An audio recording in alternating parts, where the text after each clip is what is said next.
What's up, everybody? Looks like we got more people today. Hey, Chris.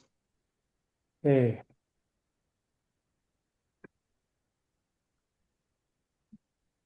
all right. Hey. I'm gonna get started. Um, yeah, today's our last session for this group. So I'm going to kick off the new group August 1st. And so I'll keep the WhatsApp group alive for another week or so.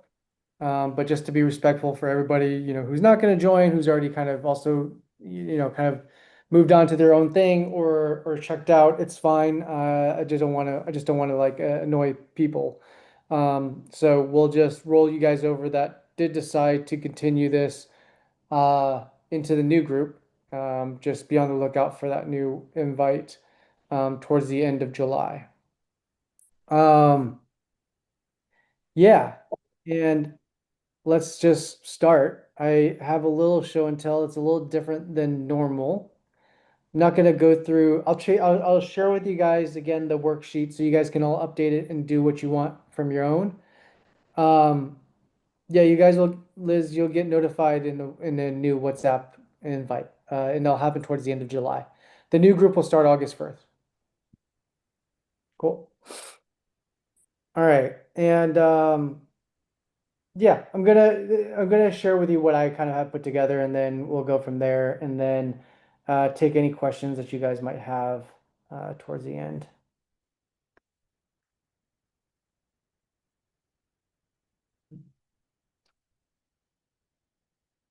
All right. So, um, I mean, I think there's like eight of you guys on right now, right? So I think the original amount was at one point close to like 2021.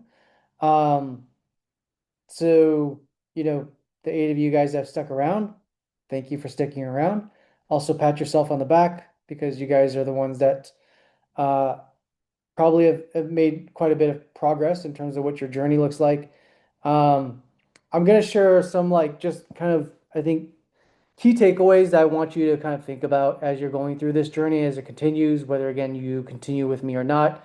But just as a founder, just as an entrepreneur, and sharing again, I think like I can only speak for myself and I can only speak about my experiences and from the first person.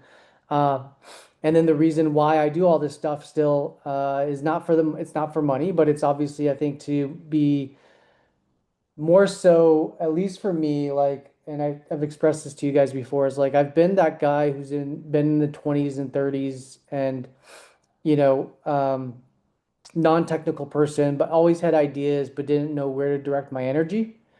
And a lot of the times I feel like that's what I'm doing here. I'm just kind of hopefully being a resource where my younger self who wanted to go develop an idea could have asked somebody, where should I put my energy? Um, I don't know if I would have taken all that advice when I was in my 20s or my 30s necessarily, were it not for a combination of other things that also happened that I'll share here. But I think, when I kind of then realized and put myself in the position to really understand I had a lot to learn, I was trying to seek as much guidance, as much advice as possible, and I would run with it a lot of the times and just go down these things by myself. So I'm hoping to catch you guys at that juncture, right? Which is like you're open to learning, you're open to hearing advice. It's not to say again I'm going to do all this stuff for you, but really kind of like share again experiences, and then hopefully you guys can take it and run with it also. Um, that centers back to my why, but I think all of you guys also have to look at your whys, right? And I'm going to share with you a little bit more how to think about this and how my why has also evolved over the past decade plus. Um, so in my 30s, I was like in an entertainment industry. At one point, I was trying to look for a job because I was looking for some financial stability and I couldn't even get an interview at Starbucks. I don't think I could even drive an Uber or or get a interview as in a retail shop. So, um, and I was married, and it was a very low point in my life because I could not find any kind of like financial stable job because I had worked in entertainment for 7, 8 years, which is very unstable, and my degree, which was in business, uh, I didn't have any experience. My experience from finance or business was so far removed at that point that it just felt like this very discombobulated thing for any kind of recruiter. So yeah, that's where I was. Um, and I'm not going to teach anything today other than just share with you my truths, and hopefully this might help you guys to also, wherever you are in your journey, like hopefully it might help you a little bit in terms of just gaining some perspective and maybe recalibrating your journey. Um, so it goes again, why are you really doing what you're doing? Like, why are you guys building what you're building? And I think I've shared this with you guys before, but with Leader Pro, I had a mentor who actually I ended up knowing from church when I was like was 11 or 12 years old. And and we had met in passing, and he remembered me from that. But he had done three exits, a $1 billion exit and a double digit million, some 30, some $40 million exit. The $1 billion exit was not his most financially successful one because at that point he had less than a fraction of that business. And the one that he ended up selling to Gusto, he ended up being the only signature required for the acquisition. And so, I looked at him as kind of like this person who's kind of done this game quite a few times, and he posed a question to me when I was in the middle of fundraising for Leader Pro, and uh, and I was thinking that he might potentially invest, and he ended up not, but he was at one point willing to kind of like open a check, but he asked me a question that I didn't have a great answer to, and he's like, "What are you doing? Why are you doing this?" Right? And what are you hoping to gain or get to when you build Leader Pro? I was like, well, I my first answer was I hope to get to a publicly traded company one day. And he's like, why? I was like, well, I think it might mirror, some level of, I think, change that we're trying to bring to this ecosystem or this environment. Um, and I think it was a surface level answer, and he prodded a little bit more and got a better result, which was, so you're telling me if I offered you $10 million for your business today, you wouldn't take it, meaning that you have over 50% stake, right? It's going to be some life-changing money. You wouldn't take it right now. Sign, seal, deliver. I was like, no, no, no, wait, hold on. Like, I might reconsider that. Um, and that was I mean, it was a good learning lesson because for me, it was like, well, what am I really doing this for? Is it for a financial outcome? Because if it's for a financial outcome for some life-changing money, I should approach it very differently than trying to chase being a IPO business, right? And that's the framework that he adjusted me for. Now, that's not to say that I will go and tell investors when I'm pitching that this is not a $1 billion industry or blah blah blah, all these other things that I know that it's part of that game, right? But then I need to understand also internally and self-reflectively, like what am I actually doing this for? What am I raising one point something, just under $2 million to do with that money, right? Am I looking to raise that so I can hyper growth and scale the business to a certain level to then raise another round, a Series A round, and do all these things? And in the very beginning, that's really what I was doing. I was just trying to like scale this business as fast as possible and hire as fast as possible, do all the things that investors told me to do. And that didn't play out really well. And I'll share with you why. So just for you guys now, today being the last day of these Mondays, I'm just going to challenge you. Hopefully, you guys can also keep up your own momentum. And today's about one thing, hopefully inspiring you, motivating you guys to become your own version of these Mondays accountability sessions, obviously until maybe August starts. But again, this is all still driven by you guys, whether you join the groups or don't join the groups. Everything is on you, right? At the end of the day. Um, and this is where I'm going to share with you a little bit more personally, but like I was chasing the wrong why in the very beginning. But a wrong why can still be a why, and it can still be the right why at the right time. And I think it's just depends on your phase of life and your learnings. Um, at the height of my success, going again, like not having been able to get a job interview at Starbucks, to then building an agency. Before I started Leader Pro, I ended up building a multi-million-dollar agency. Checked every box. I had a house in Brentwood. I was down the street from Kamala Harris while she was VP. I had Toby from The Office as my next door neighbor. Uh, my ex-fiance was a celebrity personality that I literally had, um, again, so surface level, but like when I got a divorce, I had written on a whiteboard that I'm going to make her regret the day that we got divorced. And I had visually imagined something in my head of what I was going to try to do. Again, mind you, I had just started my startup journey. I was starting to see some semblance of success, but nothing even close to what I thought was possible. Again, had this $1 million agency, had this crazy relationship, was in tabloid magazines, etc. I checked every box I thought myself in my 20s and my 30s would like want to have. Um, Only to realize that again, like I checked everything I thought was success and it was completely empty. Uh, None of it ever made me truly happy. And this reminds me of like Alex Hormozy tends to tell me is tends to say this about the most successful people. They share these three traits: huge sense of insecurity, the need to prove something; grandiosity, the belief that they're bigger than they are, that they're predestined to have these things; but also the ability to execute and actually get things done. I had all three of these things, but the first two really almost not destroyed me, but I would just say like um if I kept down those paths, would have elongated my path of unhappiness. Um, and I think it's really important because I think the thing that's missing from this is self-awareness.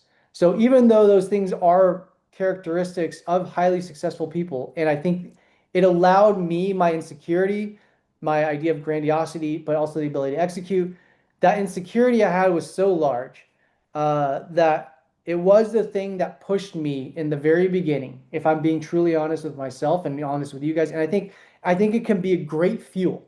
It can be a great fuel, the need to prove people wrong, to prove to, that everybody's judging me. I've got a chip on my shoulder. I think that it can be a great use of fuel. It's just not going to be the thing that makes you happy. So this again goes back to what are you doing this for? If it's really truly chasing a financial outcome, at least be self-aware of it, right? Like I think know your why. It can be 100% material reasons, but just be honest about it because then at the end of the day, at least when you achieve or get to wherever your destination is, you can be happy, which in my mind now is truly the definition of success.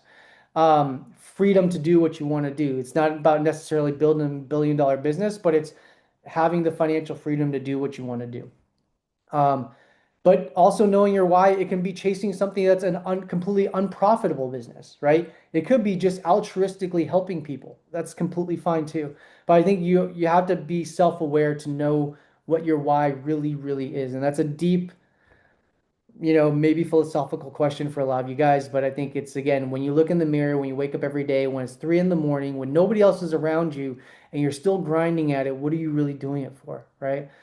Be honest with yourself.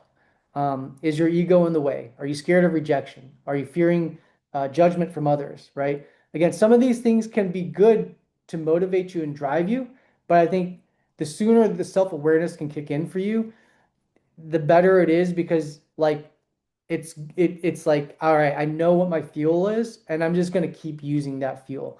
If it's that like fear of being like judged and like failing, just keep using that as fuel until it burns out, until it doesn't become the thing that motivates you anymore. I think every person that ends up uh succeeding in a way in the sense that like you push yourself outside your comfort zone, you get to that thing that you never thought was kind of feasible, and you get there, you start understanding like this is just a stacking exercise, right? I just have to keep stacking these baby wins, and then ultimately I'm going to get to looking back 6 months from now, a year from now, 5 years from now, and it's a big fucking win. But it's just like you got to push yourself in the very beginning, and this is all this accountability group is hopefully doing for you guys, is being like somebody that's kind of not holding your hand, but just standing alongside you to let you know that it's okay to feel uncomfortable.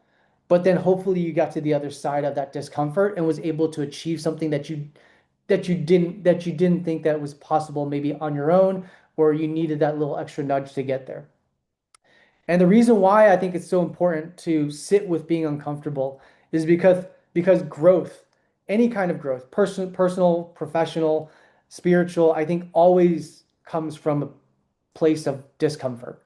And I think if you're really thinking about any big milestone moments in your life, and you look at what preceded that, like the previous 3 months, 6 months, a year, probably to that achieving that milestone, it was probably a pretty shitty experience, or like it was probably not the most happiest, healthiest moments of your life that got you there.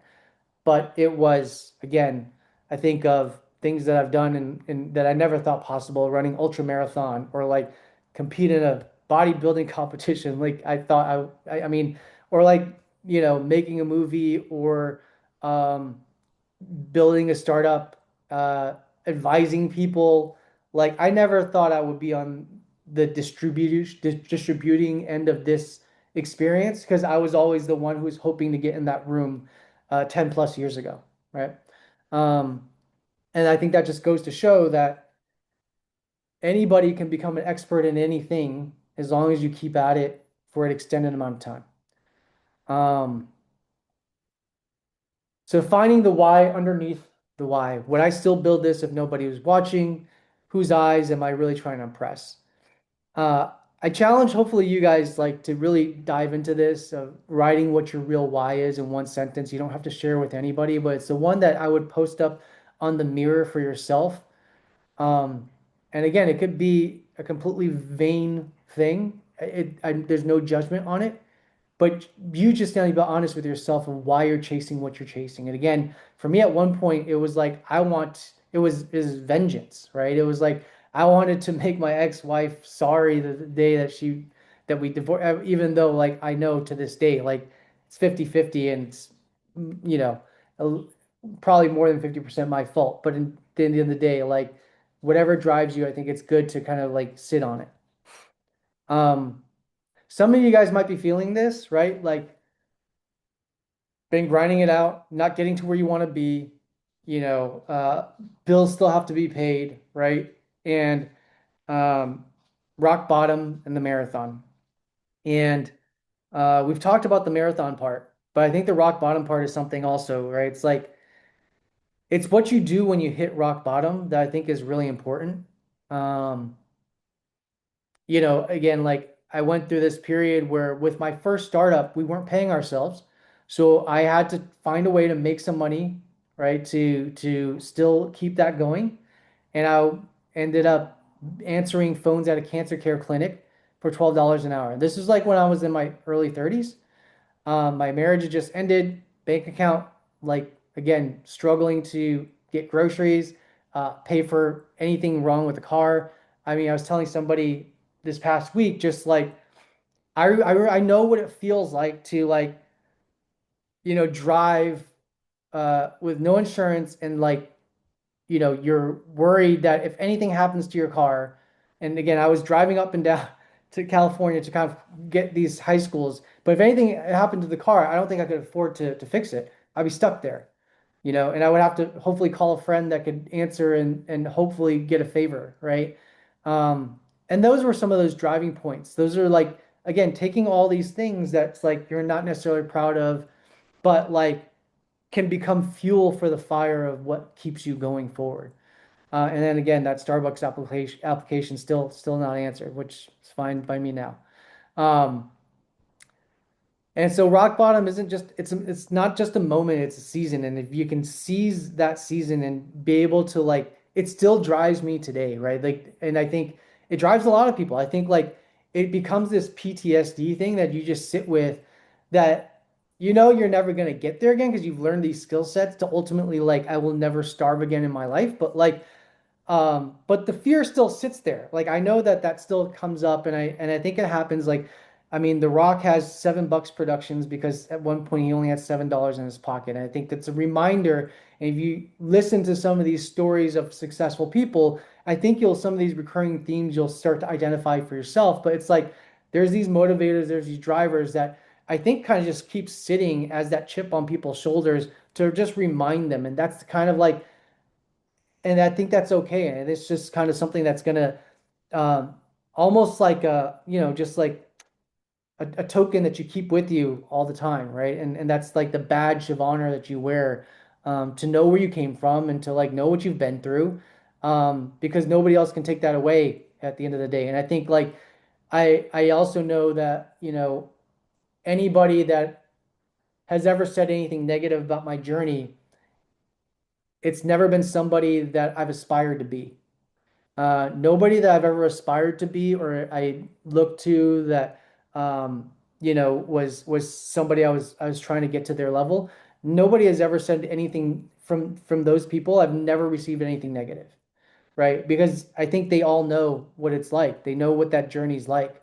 And so they know how hard it is to like step out from the audience and go up on the stage and like be in that arena to like have your fists open and just like go at it, right?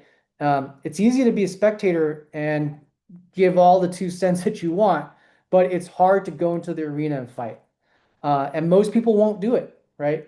Most people, it's just going to be easier for them to stand on the sidelines. You guys aren't doing that. You guys are in the arena, so at least give yourself that pat on the back, right? I think it's like understand that you guys are making that decision to actually participate and not just spectate. Um, Yeah, so I think like again, some of the unglamorous parts of this is like I had a multi-million-dollar agency that was great. I mean, I was like doing really financially well. And then I made a decision to shut it down and start Leader Pro because I wanted to chase scale. And I had investors that were willing to put it into what we were building, and I thought, great, this is gonna be awesome. This is where I'm gonna get to some huge life-changing outcome, etc. We saw hyper growth in the first 1 to 2 years, able to raise just under 2 million because of that hyper growth, because we moved over the agency's clients and all that stuff. It all kind of made sense. It stacked up in the very beginning, but like a year and a half now, we've been stagnating on growth. Um, we've been still sitting at this like just under kind of like 3 million in annual revenue mark, and we can't really break that ceiling for about almost 2 years now.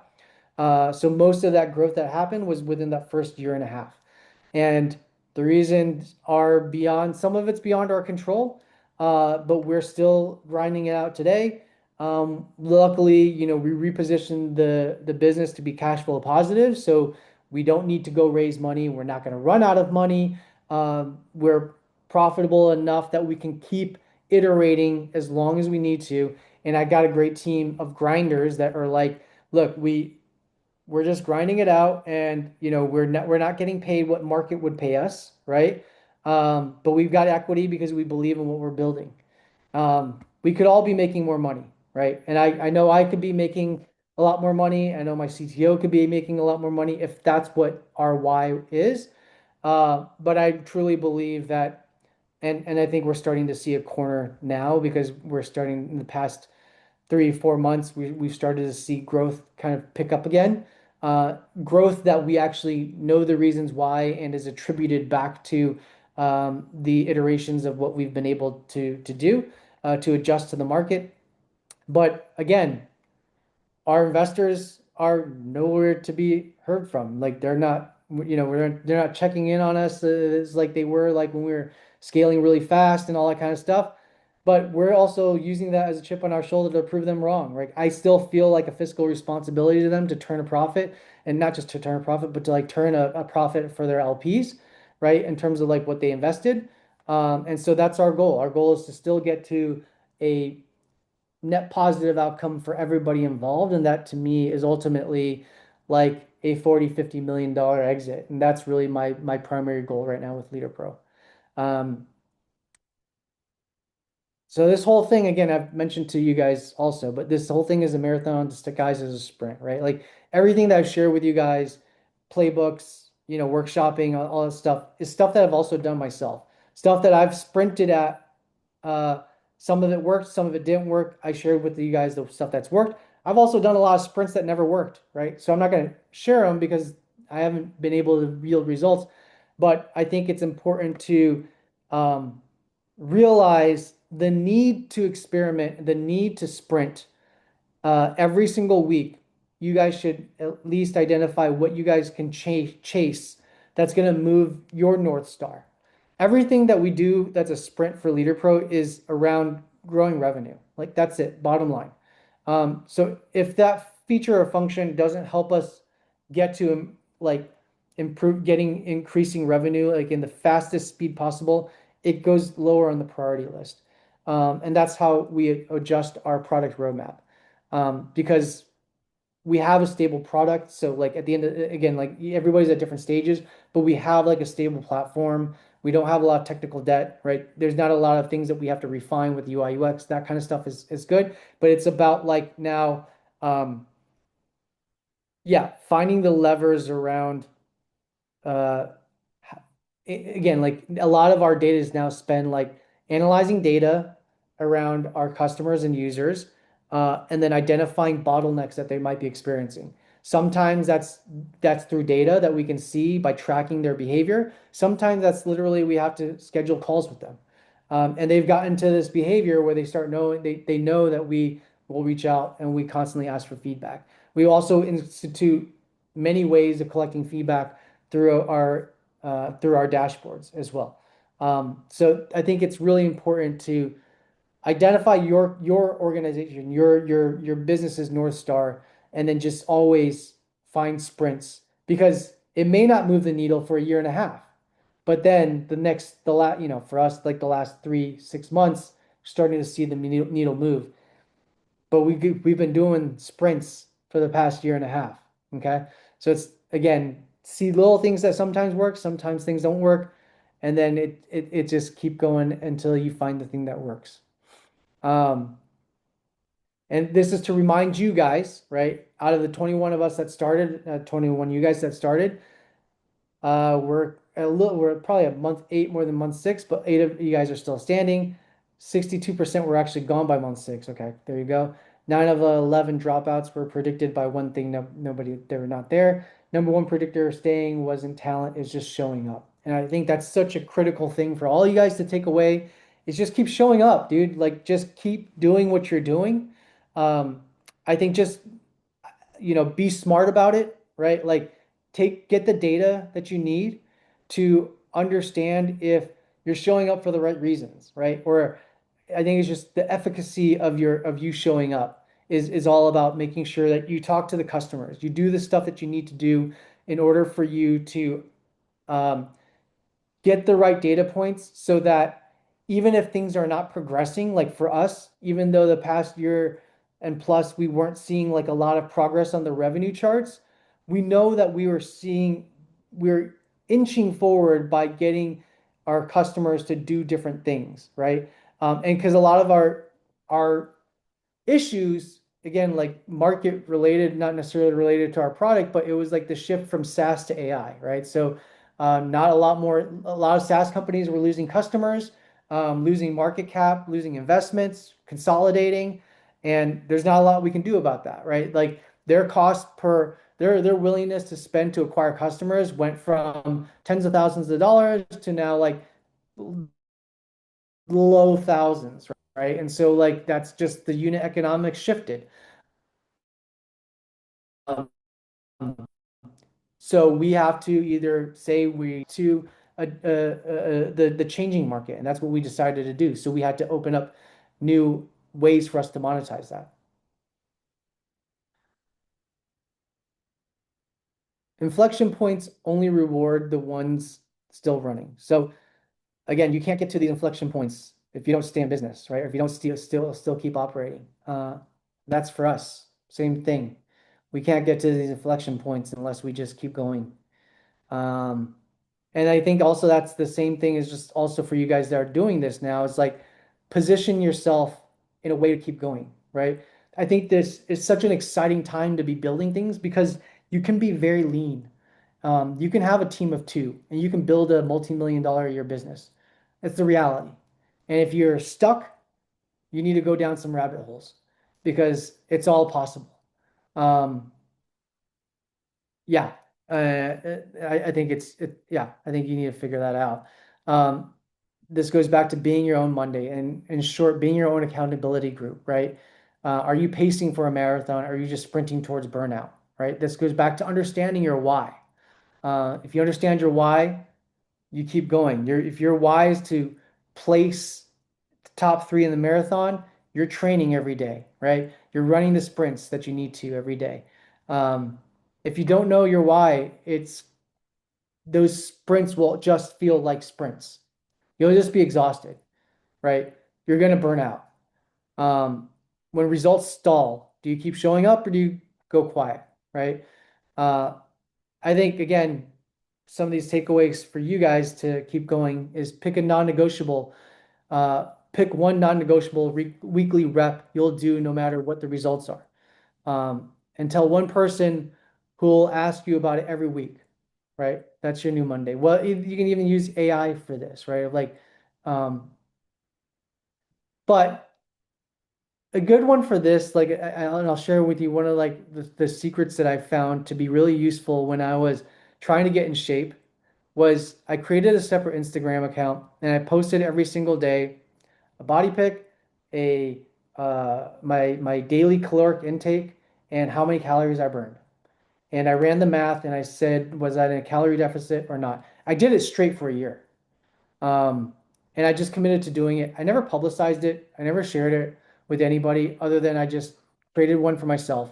And I just knew that it was out there. I never privatized the account, but I just knew that it was out there. And just knowing that it was out there was, I tugged on my fear of judgment to motivate me to just keep doing it every day. Um, and then the funny thing is, I knew that that's how I learned. That's how I could stay accountable. And then after a certain time, the exercise is not as meaningful, and it's not is you don't need I don't need to do that now, but I do know that that works for me, and I know that if I ever I don't do this now because I've gotten to a place of credible accountability, but like if I ever just let myself go, I know how to restart myself again, is to just go through that exercise. And I think for you guys too, and I've shared this with other founders, is like whatever your non-negotiable is, maybe it's if it's related to your business, you don't have to put it on Instagram, but like post it on LinkedIn, right? Build publicly. I'm trying to do this. This week I'm going to do this. And I guarantee the moment, I'm sure a lot of you guys are already thinking this and it's like kind of cringing at the idea of like publicizing what you're going to do because of the fact that then you're going to feel like you have to do it, which is the complete point of this exercise, right? So I think, again, if you guys need something, I would just say post it in a forum, post it somewhere that you are on, right? That you can use that fear of judgment or that fear of criticism to keep you accountable. All right. Do the hard things. Easier said than done, but the hard thing is the right thing, and the right thing, it's the same thing, right? Um, and just remember this, that your competitors are right now doing the hard things. Again, imagine this whole thing is a marathon. Only three of you guys are going to place. There's hundreds, if not thousands, of runners. Are you in it just to say that you ran a marathon? Or are you like really trying to place? Because in this business, in startups, right, like you got to be in the mindset of trying to place, not just to say that you're building a startup. I think this is some of the things. It's like from this group, I think at some one point or another, people have done some of these things, and I think it's some of the hard things is to be accountable and look at what's real, right? So sending 10,000 emails, getting 63 signups, that's great, but is that optimal? Probably not. Is there a better way to do it? Maybe like going for a smaller number, trying to increase the conversion percentage in the beginning before scaling that number up. Um, Picking fonts, colors that nobody's ever going to see, right? Like spending too much time on trying to make something perfect, or the idea of perfect versus just getting core features and functions out there. Um, Getting replies, uh, then overthought them instead of just replying. So you got the replies, but then you just didn't reply fast enough. Again, not capturing on that short attention span, or the fact that, attention decays very quickly over time. Build the products in our heads. Again, I've been guilty of this before, but building your product in your heads or building features that nobody really actually wants. You think that they might want them, but the moment that it gets in the customer's hands, and this happens all the time, this happens with people at all stages. I think unless you have had a tremendous amount of experience with the end user or that end customer, meaning you've built products for them before, right? And you already know that audience kind of like in and out, like the back of your hand. In those cases, yeah, sure, you can go ahead and build a little bit more, you know, without that engagement. But I think like unless you're in that situation, you still need to always talk to the customer. And the sooner you do that, again, this is before you build a line of code, you can start talking to just start figuring out what do they actually need, what's actually going to generate value for them. So it goes back, and you've heard me say this over and over again. Always be talking to customers. At every single stage, always be talking to customers. Do the one hard thing. What have you relabeled as like research or polishing to avoid doing, right? And I think this is something a lot of us have sat on. But who's the customer I've been meaning to talk to, right? And then this week, have 10 real customer conversations, calls, not surveys, right? Not just looking at data. Find the pain that 90% nod yes to, right? Start understanding and reading the body language. Don't build anything else until they tell you to. Nobody's watching yet. That's your advantage. And I think most of us already know what the hard thing is. Um, yeah, last thing is just I would say is like stay humble, keep learning. I learned a lot from you guys also. As I prefaced this in the very beginning, this was an experiment. I was just thinking to myself, like, what would happen if you had somebody like a fitness coach for somebody who's trying to get in shape, um, for founders, right? For entrepreneurs. Um, and fortunately, I've been put in a position where, again, like fortunate enough, but even my relationship with Mucker, with my very first startup, I remember pitching Will, one of the partners, and they never invested into my first startup. Um, and that was one of those notches chips that I carried on my shoulder for a while, that kept me going. And then lo and behold, I think it was like only 2 or 3 years after that initial, maybe it was 2 years after that initial meeting, he reached out to me because I ended up working for another startup in health tech, and I helped them develop this growth hack that helped them go from 2,000 customers to 200,000 customers. And that became a calling card for me and helped me grow my agency and all that kind of stuff. But that was me working with them as head of growth. And then I was working multiple roles as head of growth, and I was helping multiple companies. And he reached out to me, asked me what I did, and that's what led me to become their first growth advisor hire at Mucker 7 years ago. Um, and I went from not getting that check and then becoming an advisor to them putting $500,000 into Leader Pro, right? As like the people that the fund that started my current startups journey.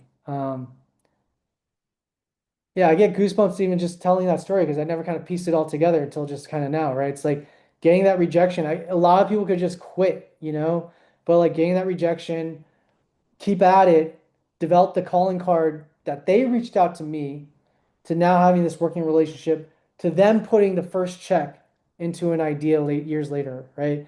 I mean, I think that if anything, that tells you just like fucking just keep going, and but be smart, be smart about it. Um, and I think that just goes back to this thing, which is you all have to stay humble and keep learning.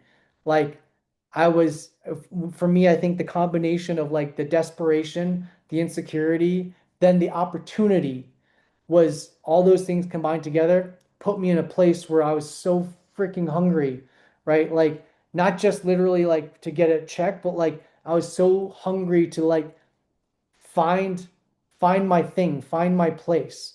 And it ended up being when I started realize I was actually good at this thing of whatever growth marketing was. I started, I was one of these. Now I look back, I'm like seeing all these things that has been used that I was doing 10 years ago. It's kind of crazy that I was like one of these pioneers in the mix of it at the time. And there wasn't a ton of us doing this kind of stuff, which is why we were able to charge tens thousands of dollars to clients at the time and do what we were doing. It's because not a lot of people knew how to do this stuff. Um, and I still feel like I need to keep learning. And I know that I could build up another agency and I know I could do all these other things as long as I keep staying humble and keep learning, right? A lot of the stuff that I share with you guys comes from that place. The building out the AI agents, the how can I use these agents for something more creative or something more focused on some kind of like output that I haven't thought of yet, right? And the way that engage with AI is also from a place of humility, right? And I think that's where it can actually really bring value to you is like don't pretend like you're smarter than it. Like, use it in a way where you are like that 5-year-old, that toddler that's trying to ask a shit ton of questions, right? And like, and figure out what you need to give it to make it successful for you, right? So I think like it's just staying humble, keep learning, and that applies to everything. It even applies when you're in again, like I don't feel like I'm in a position that I'm actually like coaching or advising you guys, even though that may be the relationship right now. But like I always feel that also in this room, I'm learning from every single person as well, right? I mean, from Jason is who I motivated me to go explore Hermes and try that one as well. I don't use it as much as I use OpenClaw, but I mean, I think it's good for me to at least know where my comfort zone is in terms of these AI agents. And if I didn't spend the time to do that, learning from somebody else that's in this group, like I wouldn't have known that for myself, and I think it's important. Um, and this goes back to, I think, again, the basics of growth. This isn't just go to market and startups, dude. This goes to, I mean, if I'm gonna, yeah, this goes to dating, this goes to relationships, this goes to family, this goes to fitness, this goes to philosophy and spiritual journeys. It's all about hypothesizing, testing out your hypothesis, learning from that, and then optimizing against it. You can use it for pickup lines. I've done that. You can use it for improving relationships. I've done that. I think obviously use it and use this. This is to me is like the formula, the secret formula for life. Honestly, it truly is. And this also is about channels, messaging, and audience. And this also works when it's just an audience of one. Like again, like for me, when my fitness journey, like the channel was Instagram, the messaging was the three things that I knew I had to hold myself accountable to, and the audience was myself, right? But that's how I was able to grow. Um, think really, if you can think outside the box and be like creative around how to really leverage this engine, I'm telling you, it can do so many things.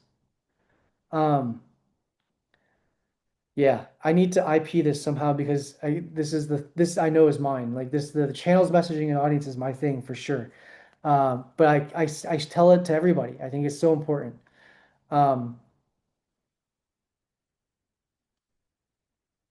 yeah, some of the stuff that I think like where you guys got stuck, uh, and maybe again call outs to just pushing yourself to not necessarily just get unstuck, but like I think be self-aware to like know and think more creatively around like how can you expand upon these things to then get to the results, right? So goals like work on outreach, I'll get to 75%, right? These are things that are too vague to act on, right? I think we have to be very deliberate with finding binary things for us to measure our and track our results.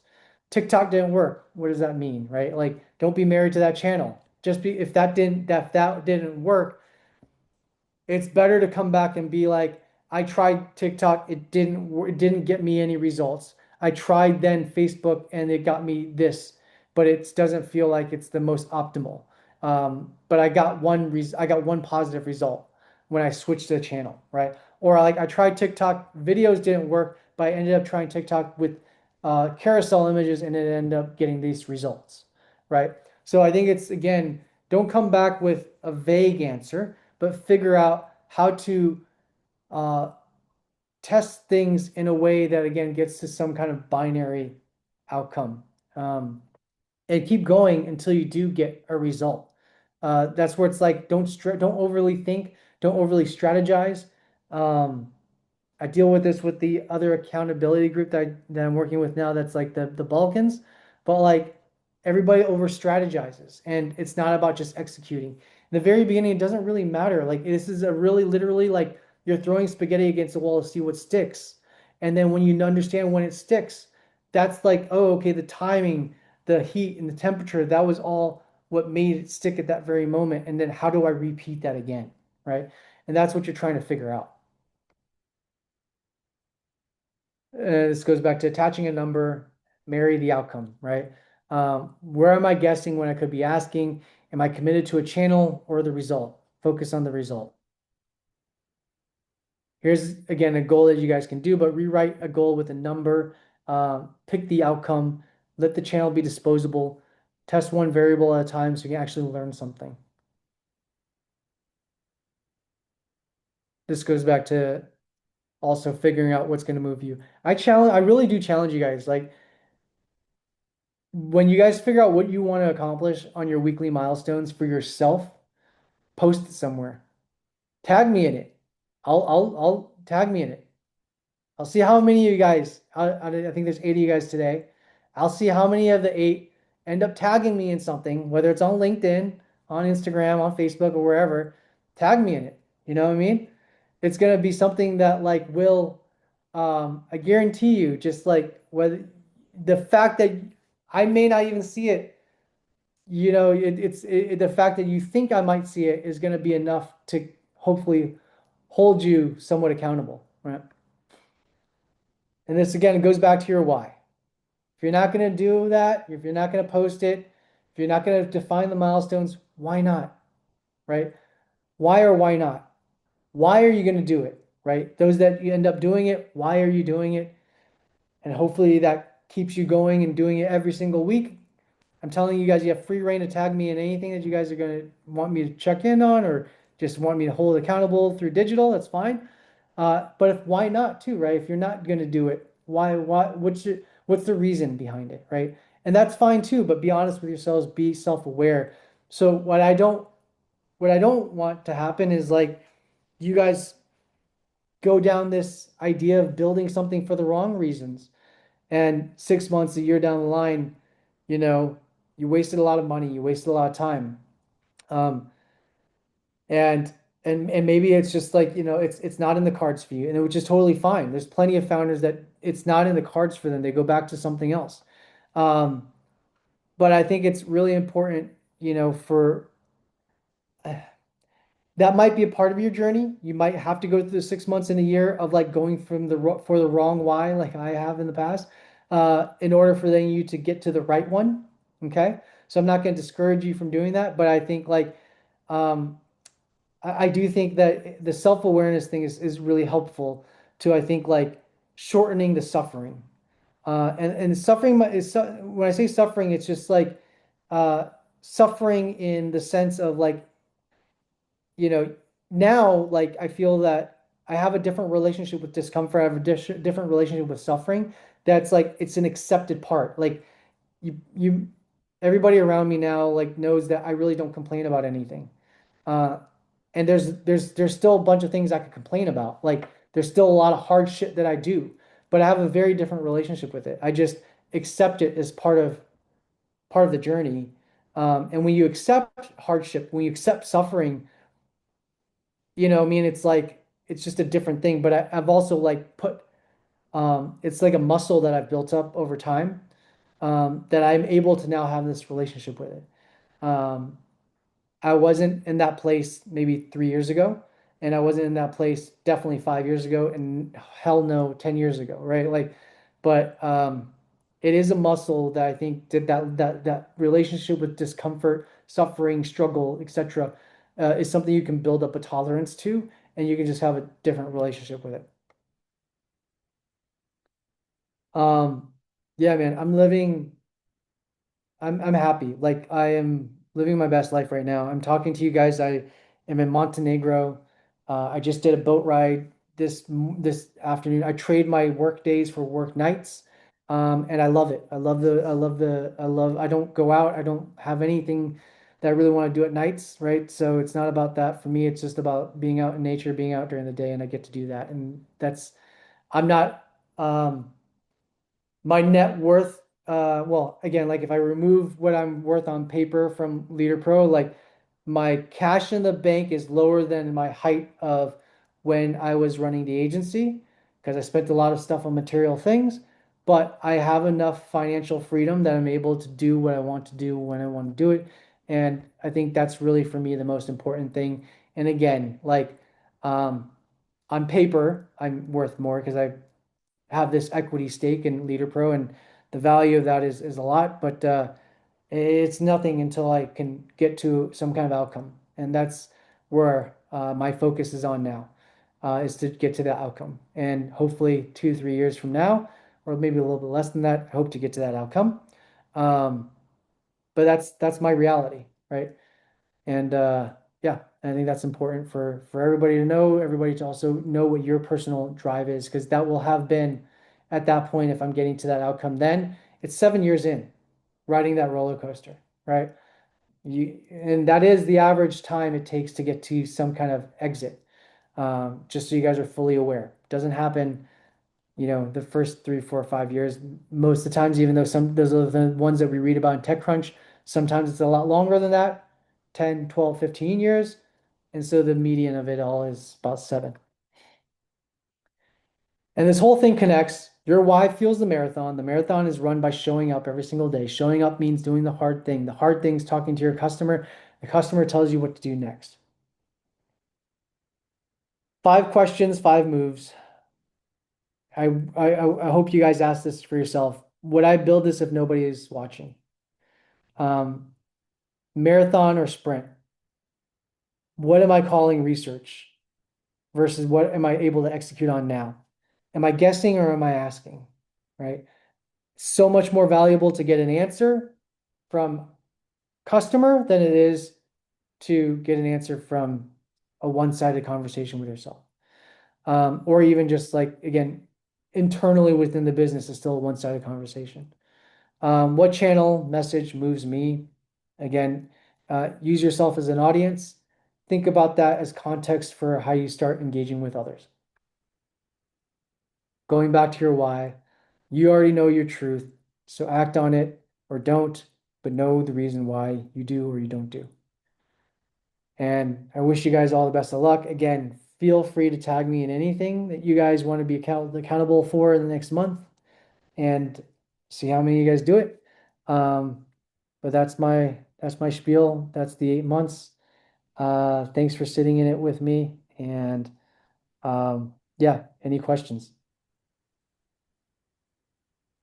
Really great, Chris. Really appreciate it. I just sent you a connection on LinkedIn. Okay, Connection request. Mhm. sounds good. Great. Well, thanks for Um, sitting with us for 8 months. Yeah, So I appreciate it. Thank you. Yeah. yeah, of course, of course. yeah, I was gonna say thanks for running this program. I was like half expecting it to end sooner because I'm like, no one is gonna run a program for free for founders and care this much. But you proved me wrong. So like, sorry, I'm not like a pessimist, but I'm just saying like, that's really nice that you've done this. So thank you so much. And I guess my question is like, based on your new work arrangement, like, and you said how positive it is.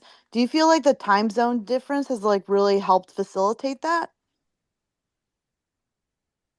I think it depends on your personality, and I think it depends on, again, your level of accountability to yourself. The time zone thing doesn't really make that much of a the only difference it makes for me is that because of the calls, they're all in the evening.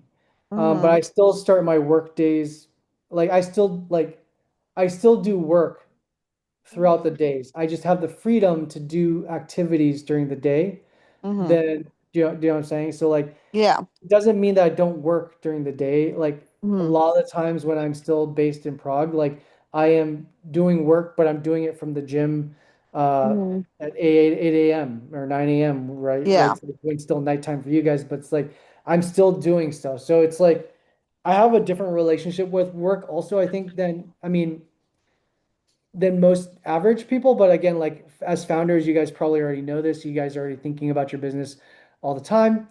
Mm-hmm. Hopefully most of the times. But like, I think about again, I think everybody has to find their own balance, but like I found the way to execute on high level things, things that are problem solving related, without having to me being front of like tied down to a laptop or desktop, so I could be on the move but I'm still doing stuff. Again, this could be me driving on an 8 hour road trip and I'm still literally taking voice notes, doing business stuff, right? Mm-hmm. So that's what I'm doing throughout the day. Uh, I again like messaged you guys WhatsApp about what I wanted to talk about today from the boat trip. Um, Awesome. because that's what I was thinking about. I was like, what do I really want to hit home on for you guys today? And I was thinking about, again, practical stuff or milestone stuff, or like really, I think at least again, for me, the stuff that moved me is like when somebody told me a personal story, and they were living proof of something that again, like Mm-hmm. maybe I could relate to. Um, and then got on the other side of it. Like those were the things that were really meaningful to me. So that's kind of what I wanted to share. But I Okay. got to that moment again from a boat trip, right? So, and, Mm-hmm. and then I came back and then I generated my presentation and was able to kind of piece it all together from there. But yeah, Okay. Amazing. Yeah. Thanks for sharing that. Really appreciate it. yep. Yeah, I also wanted to say thank you. It's super appreciated for all your support and this group. And like in my environment, actually, it lacks people that are kind of entrepreneurs and building and grinding. So it's like super helpful. Uh, Helps with the momentum. And yeah, I just wanted to ask you. So basically, I guess if I never give up, like the end result is always winning. It's like the only difference between kind of failing and winning is that you just keep Yeah, doing it, I think right? so. I mean, a lot of people will tell you you're crazy, but I think that there's a certain DNA.